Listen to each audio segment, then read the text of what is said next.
ಪಂಚಾಯತಿ ಇದರಲ್ಲಿ audio leak ಆಗಿರೋದು sir, ಅದೇನು ಆಶ್ಚರ್ಯ ಅನ್ನೋದು ನಿಮಗೆ? ಬಿ ಆರ್ ಪಾಟೀಲ್ ಮತ್ತು ಆಶ್ಚರ್ಯವ ನಿಮಗೆ ಅಂತ ಕೇಳ್ತೀನಿ. ಸರ್ಕಾರ ನಡೀತಾ ಇದೆ, ಅದರ ನಿರಂತರವಾಗಿ ನಡೀತಾ ಇದೆ.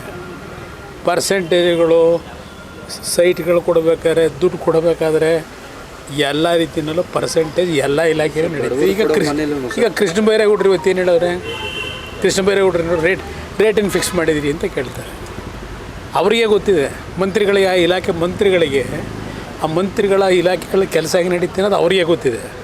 ಈಗ ಬಿ ಆರ್ ಪಾಟೀಲ್ ಅಂತ ರಾಜಕೀಯದ ಮುಖ್ಯಮಂತ್ರಿಗಳ ಏನದು ಅದೇನಾಗಿರೋದವರು ಅಲ್ಲ, ಯೋಜನಾ ಆಯೋಗದ ಅಧ್ಯಕ್ಷ ಅವರೇ ಇವತ್ತು ವಸತಿ ಇಲಾಖೆಯಲ್ಲಿ ಹಣ ಕೊಟ್ಟವರಿಗೆ ಇವತ್ತು ದುಡ್ಡು ರಿಲೀಸ್ ಆಗುತ್ತೆ ಅಂತಕ್ಕಂಥದ್ದು ಹೇಳಿದ್ದಾರೆ.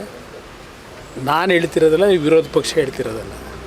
ಇದು ಈ ರೀತಿ ಸ್ವೇಚ್ಛಾಚಾರವಾಗಿ ದುಡ್ಡನ್ನು ಮಾಡ್ಕೊಂಡ್ರೆ ಚುನಾವಣೆ ಹೆಂಗೆ ಬೇಕಾದ್ರೂ ನಡೆಸ್ಬೋದು ಅನ್ನೋದು ಇವರೆಲ್ಲರಲ್ಲಿ ಇರ್ತಕ್ಕಂಥ ಒಂದು ವಾತಾವರಣ ಈಗ.